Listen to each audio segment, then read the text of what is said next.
Ladies and gentlemen, let's for gaming.com video. Let us discuss leaks in the video gaming industry.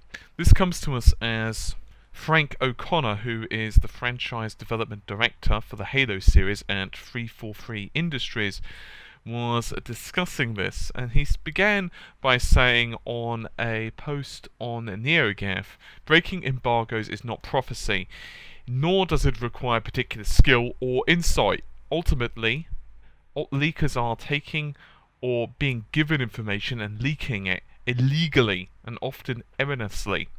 People, including nice people with kids and families and stuff, work super hard on this stuff and wake up in the morning to find they have some of their efforts blown up. It's not fun, and for what?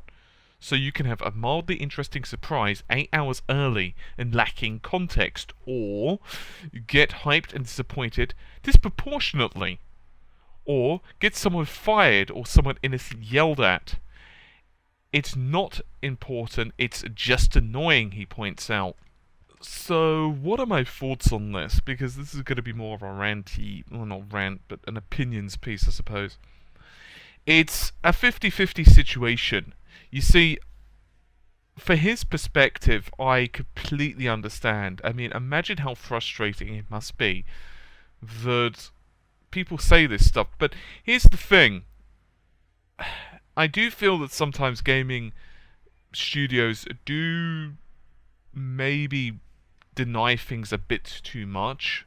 I mean, we've had instances, as I mentioned with the Call of Duty video just today, that you can have these situations where people know that the game's going to be released. It's been leaked on Amazon. It's been leaked via box art. There's bloody images of the main character shooting someone in the face. And still, the studio will deny it until they're good and ready to. And I can understand they're trying to mitigate and trying to limit damage control, but at the same time it can also be bad. We've got another situation as well with the whole Far Cry 4 promotional advert that you might have seen, where Ubisoft were accused of racism because people were taking it out of context. Unfortunately, that's just how human nature is. And if you've got someone who's really interested in the game, for example the Order 1886 or the new Halo or whatever the hell, it's like, you can't blame someone for going crazy if they're really frothing at the bit to get hold of information regarding Half-Life 3, and then people really wanted to see that information and therefore it getting leaked. Unfortunately, or fortunately, depending on your point of view, I mean, look, the bottom line is, a lot of the time, this hype does help to sell games. But at the same time, leaks and this type of thing can also be kind of damaging. Everyone knows, if I was to say Watch Dogs, there's a good possibility that many of you are going to be thinking of the 2012 unveiling. But we all know that a lot of that was down to Ubisoft at the end of the day. They showed footage a bit too early, which they semi-admitted. They pretty much were showing it on hardware that just couldn't be representative of what most people would have access to, and particularly consoles. There's no way that a PC, from a high-spec PC that they were running it on from 2012, was going to be comparable to a PS4 and Xbox One. Obviously, it's going to be far higher spec. So, people, of course, were really pissed. They were complaining about downgrading, and this was fueled even further by various leaks from various sources that just strewn up across the internet, and there's very little you can do to stop them. We also got word that, for example, Drive Club was going to be delayed. We got word that the Order 1886 was going to be delayed. And eventually, of course, it was confirmed that yes, they were going to be delayed. Now remember, in regards to the Halo series, we've had tons of leaks concerning the remake of Halo 2. For example, Forward onto Dawn was also leaked.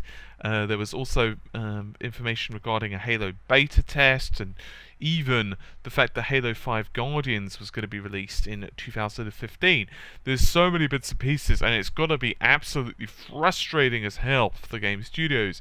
Unfortunately, people are just fans. They want to know this stuff, and it's going to get leaked, and I understand that it's got to be frustrating, but there's just very little really you can do about it. So I'm really curious. I really want to know what you guys think about this. Do you kind of sympathise with the game studios? I do to a degree. I definitely do. It's got to suck.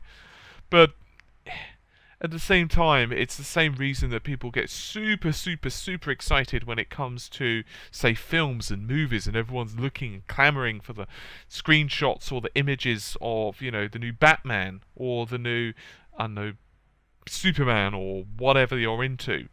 Everyone was clamoring, for example, to see the first plot details for X-Men, or, imagine if somehow a brief synopsis of the Star Wars Episode 7 script leaked. People would be clamoring for it. They would really want to see it.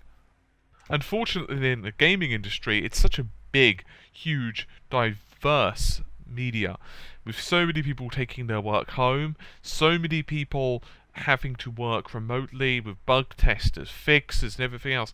To be honest with you, between us, there's actually been times where I've actually known stuff that I can't tell you guys because I've been basically sworn to secrecy, because I've been told by friends of people who work at various studios. I'm not going to mention names.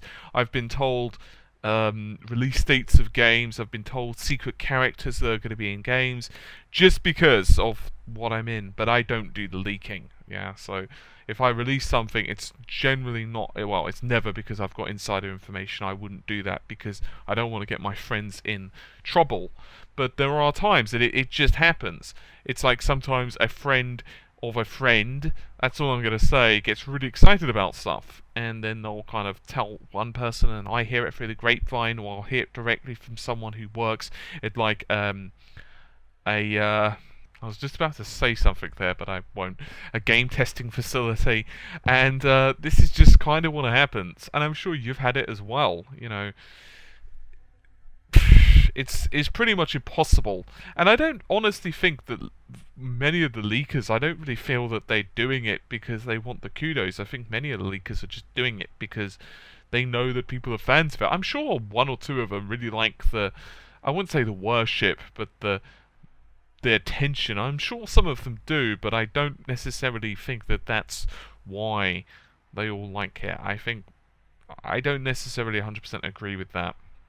Anyway, genuinely curious to see what your thoughts and opinions are on this, so go ahead and give me the infos. Anyway, I'll see you soon, take care, and bye for now.